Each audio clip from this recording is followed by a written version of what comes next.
यह कैलाश है जहाँ बर्फ केवल गिरती नहीं, वो तब त्याग और प्रेम की गवाही देती है। जहाँ हर हिमकण ओम नमः शिवाय का जाप करता है, जहाँ शक्ति और शिव एक साथ विराजते हैं। लेकिन क्या होगा जब स्वयं कैलाश की शांति भंग हो जाएगी? क्या होगा जब मृत्यु के देवता कांप उठे? क्या होगा जब एक माँ का हृदय क्रोध से पल्ले का रूप ले लेगा? क्या होगा जब एक पुत्र अपने पिता के विरुद्ध खड़ा हो जाएगा? आज की कथा है उस दिन की जब स्वयं काल को भी रुकना पड़ा था, जब देवताओं ने पहली बार स्वीकार किया यदि गणेश न होते तो सृष्टि समाप्त हो जाती।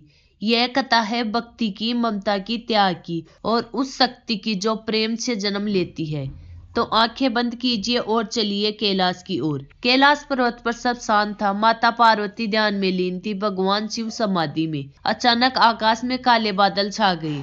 नंदी चिंतित होकर इधर उधर देखने लगी। देवदूत आकर बोले, प्रभु यमलोक में विद्रोह हो गया है। भगवान शिव ने नेत्र खोले, उनकी तीसरी आंख की तेज से दिशाएं कांप उठी। कौन है जो मृत्यु के नियम तोड़ने का साहस कर रहा है? देवदूत ने उत्तर दिया, एक दैत्य कालकेतु।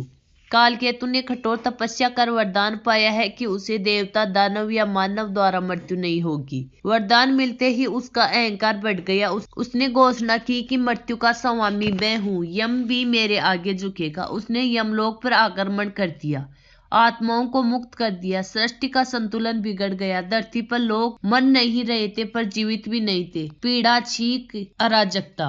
सभी देवता कैलाश पहुंचे।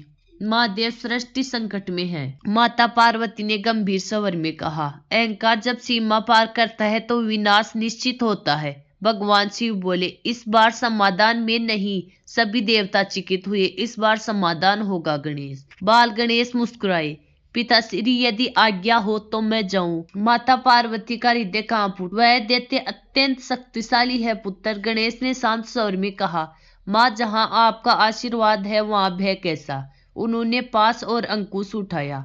कालकेतु गर्जना कर रहा था। कौन है जो मुझे चुनौती देने आया है? गणेश आगे बढ़े, मैं हूं पार्वती नंद गणेश। दैत्य हंसा, एक बालक मुझे रोकेगा? युद्ध प्रारंभ हुआ। कालकेतु ने अग्निवर्षा की। गणेश ने अपने अंकुश से उसे रोक दिया। दैत्य ने पर्वत उठा फेंका। गणेश ने उसे अपने दंत से चूर कर दिया। अचानक कालकेतु ने माया जाल रचा। समय थम गया, देवता स्थिर हो गए, पवन रुक गया, जल थम गया, पर गणेश स्थिर नहीं हुए, क्योंकि वे केवल देव नहीं, बुद्धि और संतुलन के स्वामी है। उन्होंने ध्यान लगाया, अहंकार का अंत बल से नहीं बुद्धि से होगा। गणेश बोले, कालकेतु तुम्हें वरदान मिला है परंतु तुम अपनी शर्त भूल गए। दैत्य चौंका, तुम्हारी मृत्यु देव, दानव या मनुष्य से नहीं होगी, पर मैं तो माता की शक्ति से उत्पन्न हुआ हूँ, मैं उन तीनों में नहीं।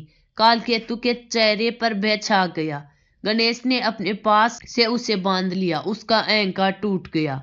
यमलोक पुनः व्यवस्थित हुआ। सृष्टि में संतुलन लौट आया। देवताओं ने स्तुति की, वक्रतुंड महाकाव्य। माता पार्वती ने गणेश को हृदय से लगाया, आज तुमने केवल सृष्टि नहीं, माँ का मान भी बचाया है। भगवान शिव बोले, आज से गणेश केवल विघ्न हरता ही नहीं, अहंकार विनाशक भी कहलाएंगे। आकाश में पुष्प वर्षा हुई और तब से हर शुभ कार्य से पहले गणेश जी का स्मरण इसलिए किया जाता है क्योंकि जब सब रुक जाता है तब बुद्धि चलती है, और जहाँ बुद्धि चलती है वहाँ गणेश है। तो मित्रों, यदि जीवन में कभी सब कुछ थमा हुआ लगे तो याद रखिए, समस्या बड़ी नहीं होती, समाधान की बुद्धि छोटी हो जाती है। और जहाँ गणेश जी का स्मरण है वहाँ हर संकट समाप्त है। कमेंट बॉक्स में जय गणेश जरूर लिखे, साथ ही चैनल को सब्सक्राइब करना ना भूले।